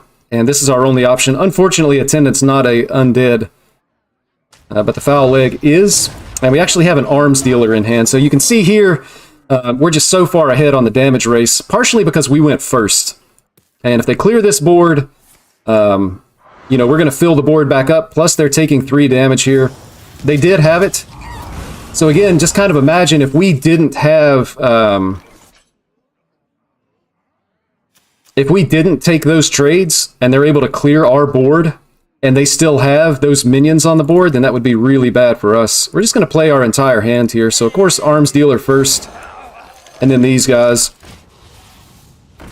And I want to go ahead and get the Foul Leg down as well. It is going to have attack. I could have pinged for an additional 2 damage, but I think we should be winning this, no matter what. They can't kill us. I don't even think they can clear this board. And you can see it's just over, so. Skilled play. We're going to go ahead and give credit where it's due. I feel like we're on a nice little win streak here as well. So we hit Diamond 5, and now is when the grind really begins. So I kind of mentioned earlier, I don't know if you were here or not, but only 10-star bonus this month. So it's going to be a long grind from 5 to 1. And it's kind of one of those things. So I thought about it. And I know, like, one of the questions that people talk about a lot, or people ask a lot, is, you know, how do I get from Diamond 5 to Legend? And I always tell them, if you can hit Diamond 5, it's just a grind. All you have to do is just play enough games, and you're going to get to Legends. Like, your skill level is perfectly fine to be able to hit Legend. Your collection is good enough. You know, I mean, you do have to have at least cards to be able to make good decks. So you've got everything you need. It's just a matter of playing games. And it gets to be a grind because at 0 stars, you have to win. I guess it's actually at 0 stars, you have to win 16 games more than you lose. And when you start to figure out, like, the win rates and how many games that is, you know, just depending on what your win rate actually is, it could be 100 or even 150 games. But you'll get there eventually. You just got to keep on jamming down and keep on playing. So, 1, 2, 3, 4, 5. So we won 5 in a row with the deck. We're just going to keep on going here with it, I guess. No reason not to. And also feel like, you know, if you're on your way to Legend, or even, like, just take Legend out of the equation. If you're just trying to get to the next plateau from, you know, whether it's 10 to 5 or 5 to 1, you know, no matter what, you know, bracket or, you know, rank you're in or whatever. Oh, wow, these cards are horrible. I think it kind of helps to do it in chunks. You know, like you set goals, but at the end of the day, you don't necessarily have control over your win rates. Like sometimes you just have a day where you get bad matchups, or maybe you have a day where you don't draw the cards very well. You don't necessarily want to blame that first, like, oh, this is the problem, it's not me. You always want to look at your own gameplay first. I almost think I want to pass turn here. Like pass, and then next turn, this and ping, because I don't want to just feed him a minion here. I don't even want to coin this out, because they're going to get a trade. Big spell mage. So we want to get rid of all the spells in our hand before they can play the barbaric sorceress. That's tough too. Although this isn't even that big a deal a lot of times. So we're going to keep to the plan. And then next turn we can play both of these guys. But, you know, so like set a goal, and part of your goal depends on just how much you're actually playing the game. But say if you're, you know, say like you're at whatever 5, your goal should be to get to whatever 4, unless you're playing a whole lot. And so you're setting your goal, I'm going to go from, you know, Diamond 5 to Legend, or, you know, Gold 5 to Platinum, you know, Platinum 1, I guess, or, you know, Platinum 10, I guess is what it actually is. But set yourself small goals. If you don't get it, don't worry about it, but I always feel like it's important to have a goal. I don't think I ever want to make that trade. I just want to be pushing damage face. It'd also be nice to copy like a discounted spell as well here. What is a loon's Coin this guy. This doesn't seem all that good. I'm gonna do this. I don't think there's ever an argument to hero power just because it does an extra damage.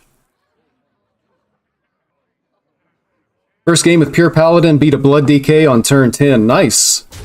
Was it the Legendary Invitations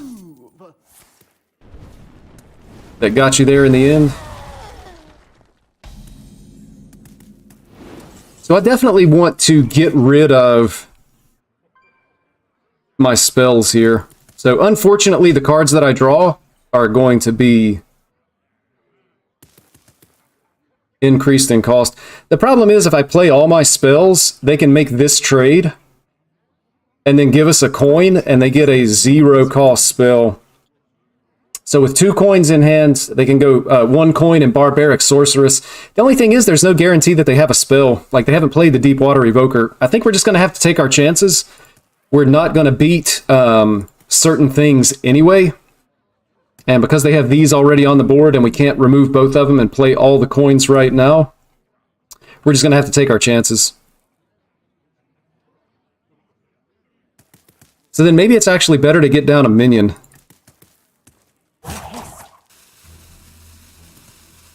Now, we need cards, I guess, even if they do cost more. So I'm going to do this. And then I'm going to get a location into play. And then, of course, the damage is going face here. So, hoping that they don't have, like, Barbaric Sorceress and the Drake Fire Amulet. Because if they get big dragons on the board, we probably just lose on the spot.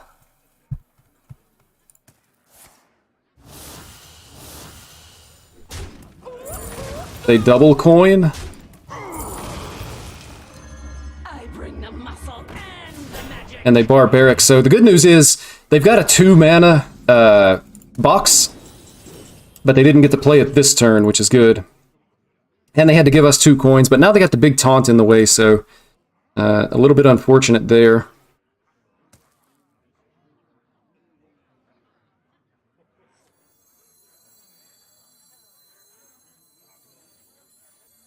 Interesting thing is this will actually replay this guy, I think.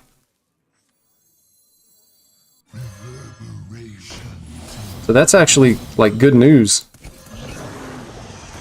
So I'm going to make the play like this. And again, I don't like any of these cards.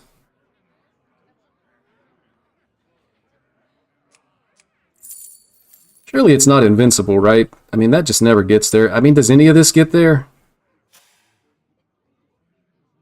This is cheap. Cheaper. I'm gonna take the invincible. I really don't like any of that, and I'm not sure that was the correct pick either.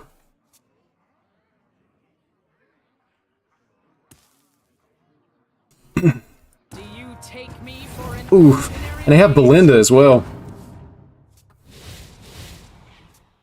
And you can see they actually hit double arcane taunts. So I think that we're actually just not getting there. Echoes in the darkness. I'm gonna buff this guy and make sure that we get the draw here. Echoes. And then I'm gonna hit there. And we're gonna go ahead and do this. And then punch face. So actually, we're actually pretty close.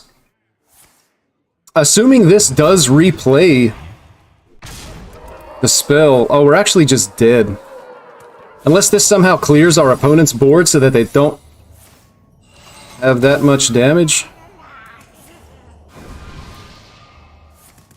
Yeah, unfortunately I should have known that we would get absolutely destroyed by the...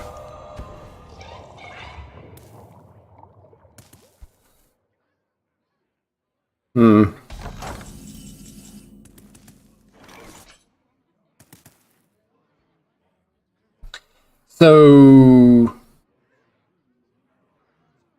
we don't have any more Mind Seers. There's just nothing, right? No outs. What is a loon's will? And I'm not even sure that this replays the spell because it's only a 5-cost spell. I guess we play it for science. But even then, like, we don't have the mana to be able to hero power. So again, I think there's just no outs here. It would only deal 3 anyway.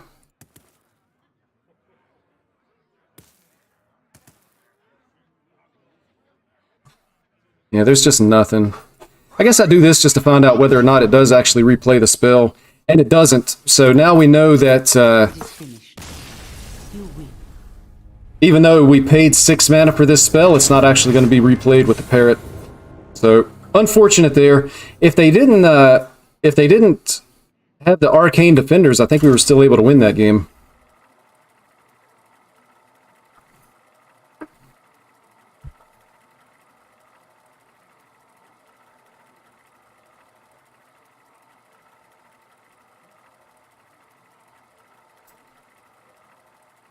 Big spell mage. I haven't seen a big spell mage actually in a few weeks. Also, I think the ones that I have been seeing, a lot of them don't play the arcane defenders. Tyrande versus Rexar. Let the hunt begin. Death, lend me your power. I think I'm keeping the entire hand. We play this on 1 into boom boom. And then location on 3.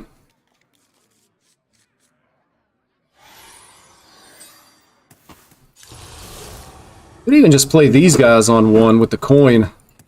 But that has us floating a mana as well. Which I kind of don't like. I don't like that either. They have a Ket's card, which could be the buff. If this gets buffed, I think we just lose. So we're going to have to spin the coin here. It also shuts down our opponent's ability to be able to draw cards. But in this particular matchup, I feel like going first is extremely valuable. So because our opponent is going first, I feel like they have a significant advantage. Party snacks.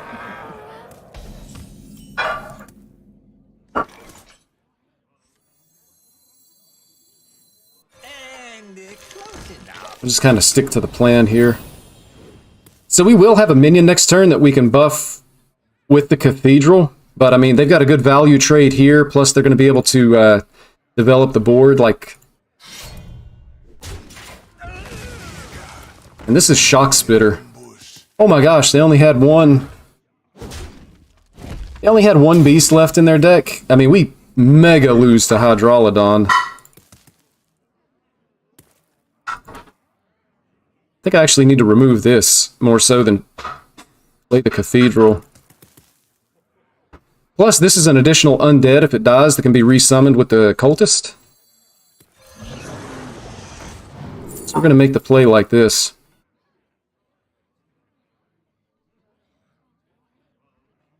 And again, I don't really like any of this stuff.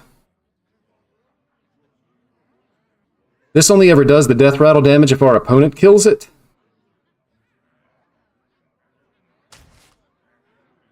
But I guess it's the pick.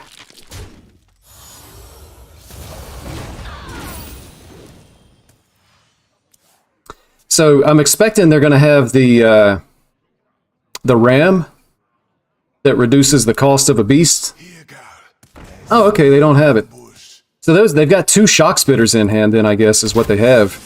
Maybe this version doesn't run Hydralodon, which is interesting.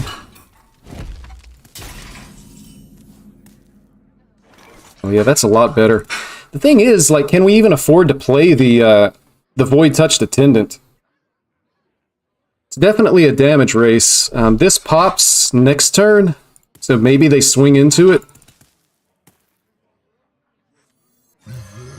But we're going to spend mana, and again, we're just going face here. This is a damage race. Two Shock Spitters in hand. Hopefully they don't also have the, what is it, Devouring Swarm? Devouring Swarm could be a game ender for us. Or I guess more so for our opponent.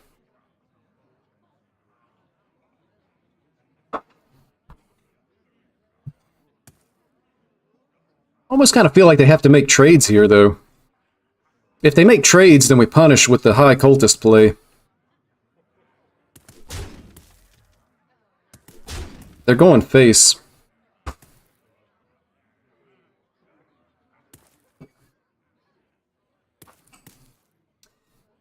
It's actually, like, kind of working against us a little bit, but, I mean, we can make trades of our own and then play the high cultist. Which is kind of what we're going to have to do. So that's a good pickup because we'll be able to spend our mana. And then we're going to trade here. And then we're going to trade these two guys as well. And then we get down the high cultist to get all that stuff back. So now we're threatening lethal and our opponent is not. I really don't think they have any way to be able to kill us here. So we have 4 damage that we're going to be able to play that's not on the board.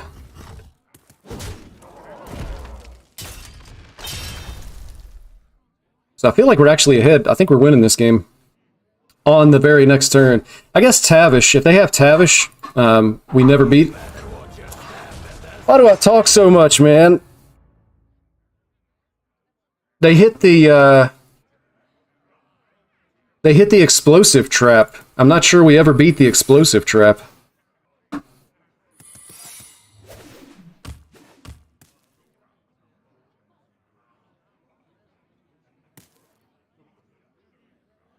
But we're going to play this first.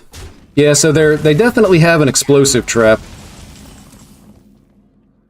So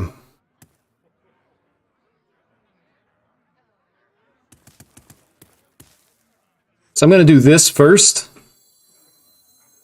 And I'm going to buff this guy. Because he's going to survive now. And that's a decent pickup. That gives us reach. So if something's bouncing back to our hand, if there's a freezing trap, I want it to be the amalgam. Alright, we see the explosive.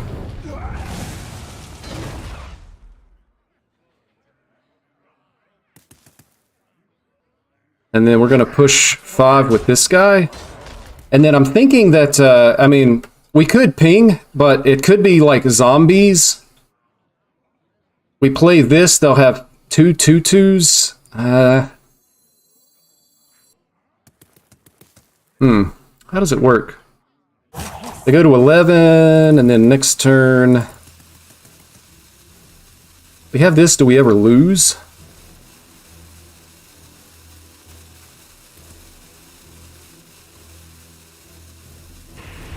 I think this has to be the play.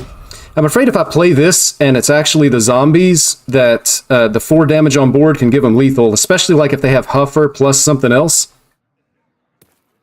Even Leok is maybe enough to get there. So I feel like this is the only way that we're going to be able to kill our opponent. So it's kind of up to them to remove stuff. So that's good for us. That gives them a trade here. So this is potentially just lethal. Unless the 3-3 gets removed, which they might Shock Spitter to remove the 3-3. Okay. That's actually good for us. That's really good for us. Shock Spitters are gone. Our opponent's at 5. So next turn we have Rotting Necromancer. If there's an undead bottom 3, we just win. So we would have died if we had played this for sure. I guess it could be motion denied. But if I'm them, I think I'm probably taking the zombies. That's perfectly fine.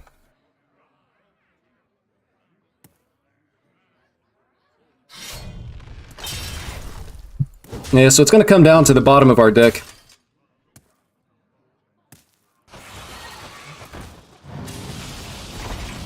What a close game, though.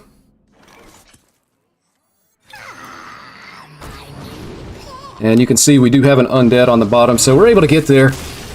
But that game was really close, but you can see the game went to turn 8. So nerfed Shock Spitter, I don't know, I mean, maybe this deck is still fine. But after the Shock Spitter nerf, I'm just not sure how good it actually is.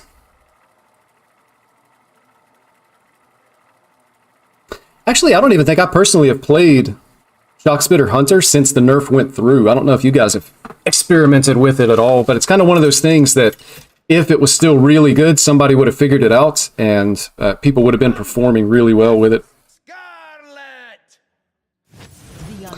We got another person here. They're either A Renathal Griefer, in which case they're just a straight donkey, or they don't realize that there was a patch today. Or maybe they're 5-head, and they know that the Construct Quarter location wasn't actually strong enough, and that Frost Death Knight is still really good. Alright, so they're not one of these Renathal donkeys, but look, they full kept their hand. They full kept, and they don't have a turn 1 play.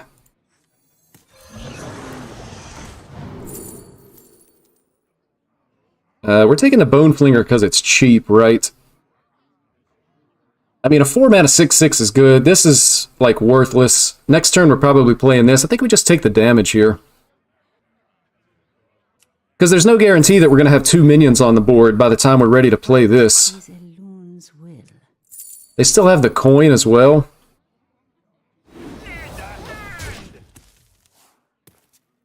The fact that they full kept and didn't have a turn 1 makes me think that this has to be a Blood Death Knight. It's just a 30-card version. Close enough. They decided to slow play us. I think I'm okay with that.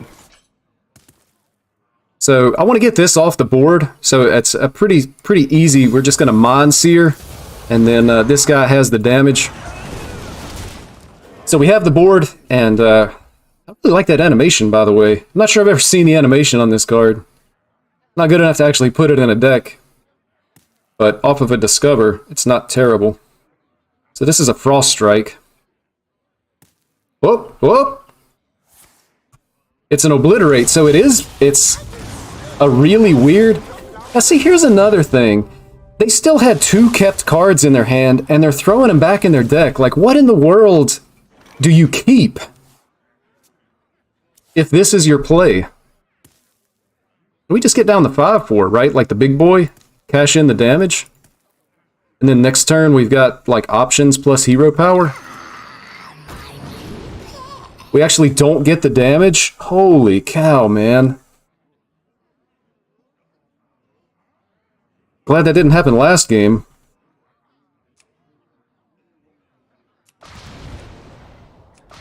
I mean, this is damage. This is also damage, but it's kind of more reliant on having a board. If it's blood, there's not as much a guarantee.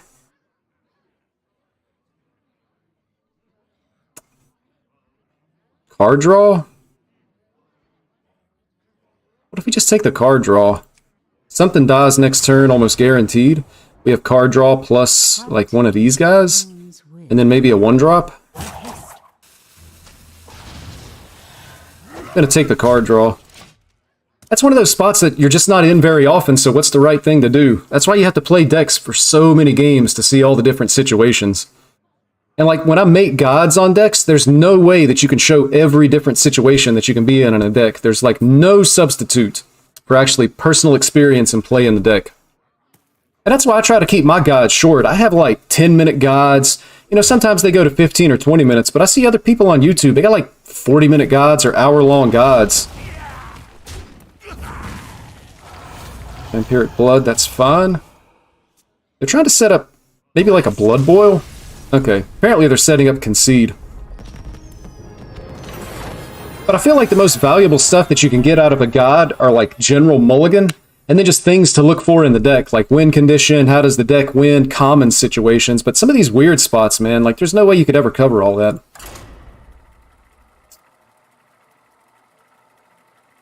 We going back.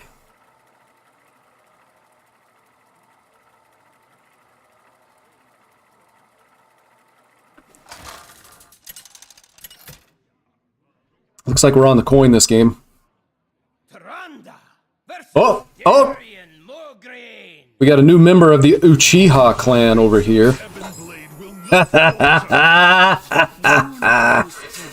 Bully and anime weebs is my specialty. Alright, we don't keep the Banshees because they're worthless, which means we don't keep any of this, right? So if they go... Actually, maybe we do keep double Banshee. We could play it on the coin. Even if they have a turn 1, we coin these out. I don't think they're removing both, and then we get the Discover off of the Amalgam. Like, maybe this is just good enough. But is that... Am I, like, baiting myself also? Wouldn't I rather have other stuff? But, I mean, at the end of the day, we just need to hit the board and have, like, a board presence. I'm gonna give it a try. It's another one of those interesting spots. But as I was saying, bully and anime weaves is my specialty. Alright, we got the arms dealer. Could even play, like... What do they do if we just go Banshee and Egg here, instead of double Banshee? So, I mean, they can hero power trade, and then they can trade with this, but our Egg gets buffed. Is that better than having a 3-2? I kind of think it is.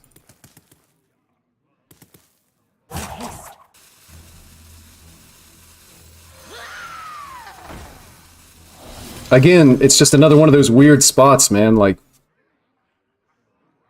although if we have a 3-2 on the board, it just dies next turn to like Hero Power or Frost Strike or something like that. So I feel pretty confident that this is going to be the best play. Plus, it guarantees that we have a minion that we can discover off of with the Amalgam. What's your opinion on Arcane Hunter? I tried to play Arcane Hunter, and I had like roughly a 50% win rate. But I know other people have had a lot of success with it, so honestly, right now, because there's a new patch and things changed, it's probably worth testing. And I think, Funky Monkey, he's a Twitch streamer, I think, and also on Twitter. He had a list that he was playing and had a lot of success with, if you want to check him out. I think it's FUNKIMONKI on Twitter. And you can probably find his list from a couple of weeks ago. I think I'm going to have to make that trade. And I think I like the Corporal here, just because it's going to be like guaranteed damage. I can go this and this next turn. Or I could even go this and draw if something dies.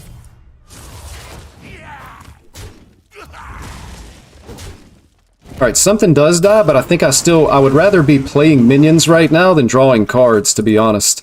Especially considering that I'll be able to play the High Cultist next turn. I want as much undead stuff on the board as I possibly can. So everything that dies, either now or like next turn, like I'll be able to punch face, hopefully with this, and then I can resurrect it. I can get these guys back. Should be a really good turn for us. We just need to get a lot of damage. Horn of Winter? Do they have Horn of Winter? Actually, I kind of don't care if they have it. They do.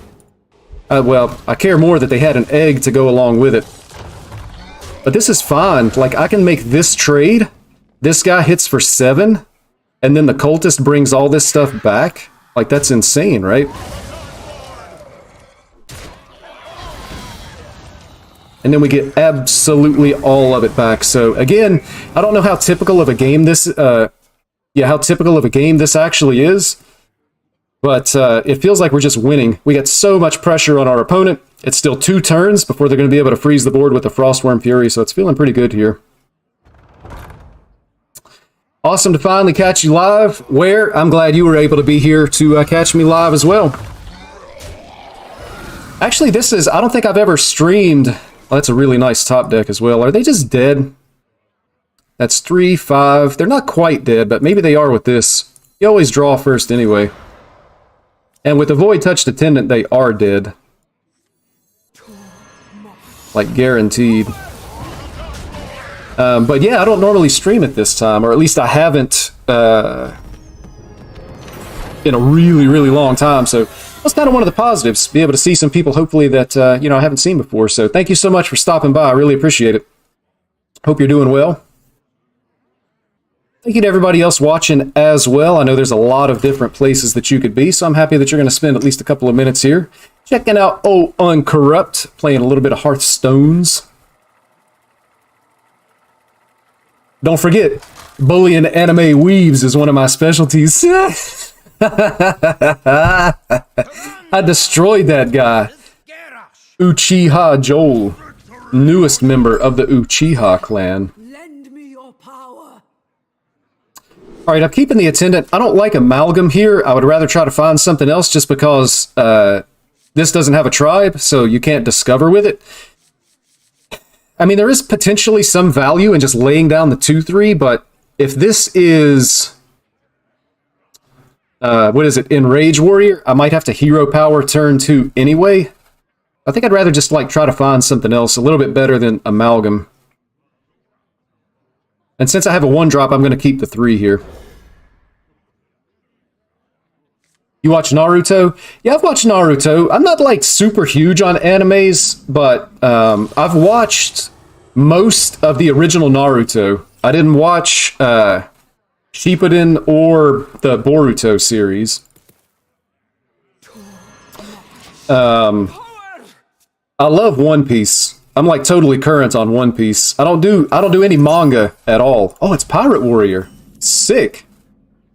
And a sick top deck. Our mulligan really paid off. Look at how far ahead we are. Like, we're never losing this. It's good that we were on coin in this matchup.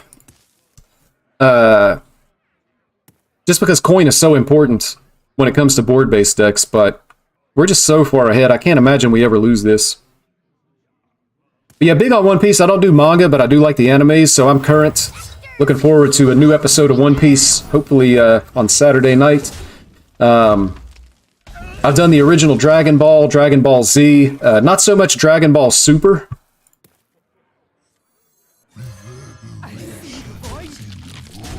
We're just going to keep pushing damage here. Like, our opponent kind of has to trade.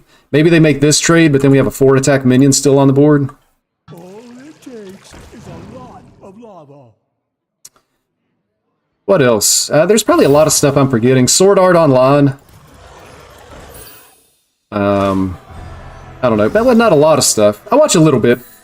Usually just like the really big, well-known type stuff, though. I recently, within the last, like, just this past week, I started watching, Seven Deadly Sins. I watched Baki a little bit. I didn't really enjoy Baki too much. We don't have a whole lot to do here. This doesn't res anything. It's going to be better next turn. Our opponents, I feel like, is going to have to trade, and then we can get a bunch of stuff back. So I'm just going to remove a minion, and we're going to keep sending our damage face here. I mean, they're at 12. They have to make trades, and when they make trades, we punish with the high cultists. So, again, that's why with this deck, it's just really good to be going first, to have that initiative. And then, you know, this card just punishes so hard. They're going to gain a little bit of armor. We do need to kill this, which is going to be... It's going to ruin our play, though, is the issue. Like, I have to ping and trade, but it has to be done, right? Or does it?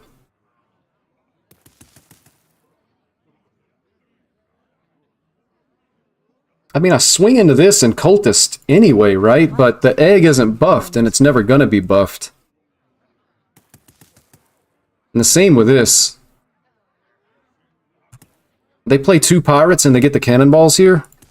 So now all of a sudden it feels like we're kind of on the ropes and we're not doing anywhere near as well as I wish we were.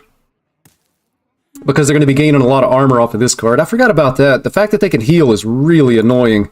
And we can't let that stay on the board for 2 awful many turns. So I'm going to set it up to be able to kill it with a hero power next turn. And I'm going to get down this and the egg, so when the cannonballs go off, the random cannonballs may actually hatch our eggs, which would be really good for us.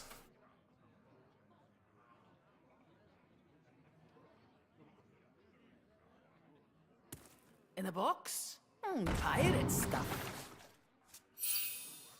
We're gonna need more gunpowder. Oh, that's a lot of cannonballs. Surely some of the eggs are getting hit here. Okay. Come on, game. Hit both? The game, you owe me, game. Surely Hearthstone owes me here. Oh my gosh, man. How unlucky is that? Is it unlucky? Out of 4 cannonball shots, not one hits these guys? And that's the ones that I really needed to die? Now it feels like we're struggling. I don't want to heal him, and I can't play these along with the hero power. The 5-1 does nothing. And this is not good. I guess I just spend mana. I'm going to take the biggest possible minion here. And then we're going face.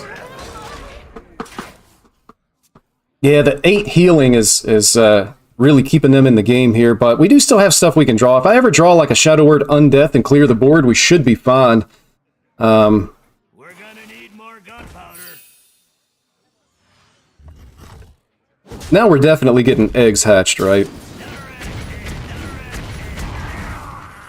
That is unbelievable. 8 cannonball shots, none have hit eggs, but twice, 2 shots in a row have hit and killed a minion.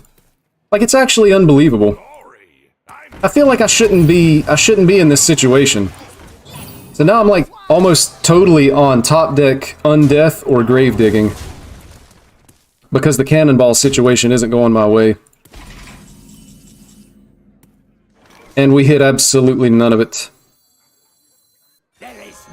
So now I have to make a defensive play, right? Or am I going face? Maybe I actually just go face here. Like, they still kind of have to trade. We're not dying. They play the quest reward.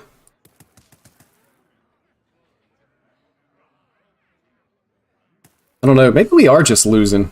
Set sail! The juggernaut is under my command! I need cannonballs to hit these guys, please. All face!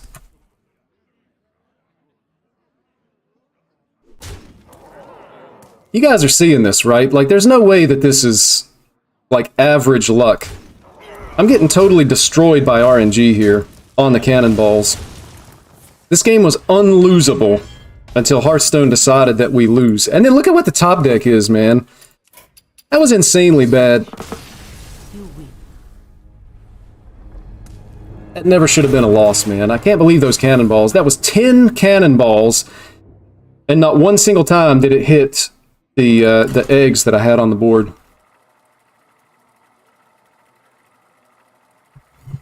Imagine it hatches both eggs. An extra 6 damage face. They have to trade. Tyrande versus I gotta be careful. I'm gonna turn into one of these salt lords. A loon give me strength. Alright, Druid. I think I like the Banshee just because Banshee on 1, if we force our opponent to use the coin to hero power this, I just take that as a win. Oh wait, we're on the coin. So there's no way we keep it. And then I'm not keeping Shadowed Spirit either because I need to find something to do. Almost made a really bad mulligan. Looks like it's going to be Quest Druid, which I don't think we beat anyway. It seems like this is just going to be a bad matchup for us. It is Quest. I'm going to go ahead and burn the coin here, and we just need to get minions on the board and start punching face. I mean, if they have Rake, they have Pounce. I mean, there's a lot of things they could do that would remove this minion, and all of it's just going to be bad. And I'm going to go ahead and get down the second one. I mean, maybe these guys can get something really good from our opponent. I'm thinking like Park Panther. Nice top deck. So until they get... I don't know what version they're playing. There's one version that plays like Lingering Zombie with Spammy Arcanist. That'll be able to clear our entire board because we have all smaller minions in the deck. And then there's a different version that's playing Scale of Onyxia.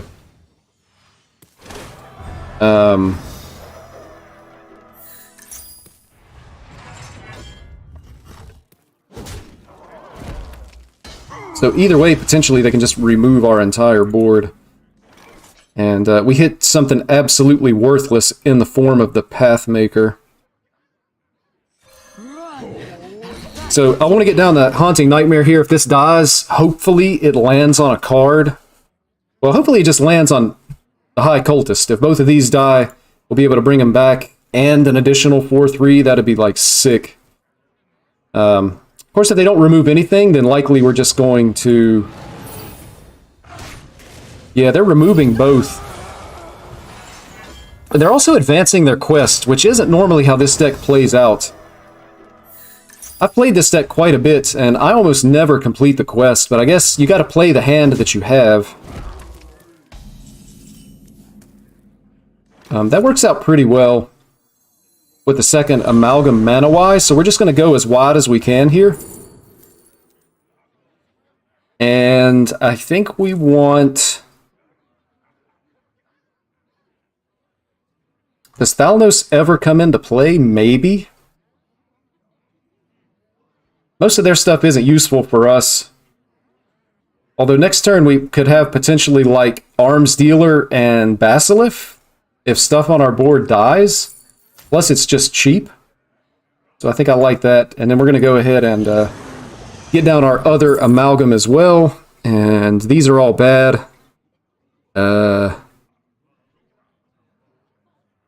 I'm going to take the 5-drop just because we're on 5 mana next turn. We'll see what our opponent does here. They want a ramp, so they want Guff or they want Nourish. If they don't have those, then I feel like we're in a good spot. And they don't. So this is like a weak turn from our opponent, so I feel like we're still in this game. And so I'm just going to go ahead and get down the 4/6, and then like if they do somehow...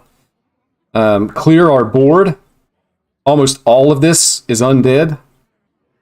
So it's going to make the Basilisk really good.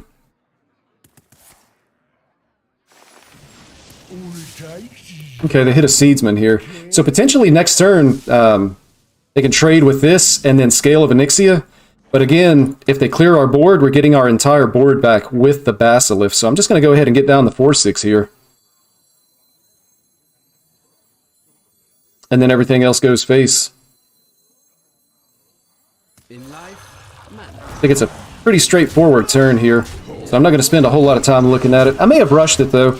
Other options for the turn would be like this guy and hero power, but sometimes you whiff and don't hit the damage, which would be really bad. We could have made it like a location hero power type of play, but I feel like this is just stronger. If they don't remove this board, we absolutely just win. And if they do remove the board, then we just get the board back. If anything here dies, this is active. I don't know. It might be just close enough that that we don't actually kill him. We also have the potential for like a Void Touched Attendant top deck here as well.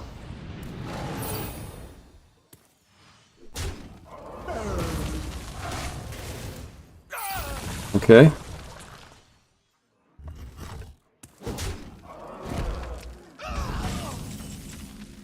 There's a grave digging.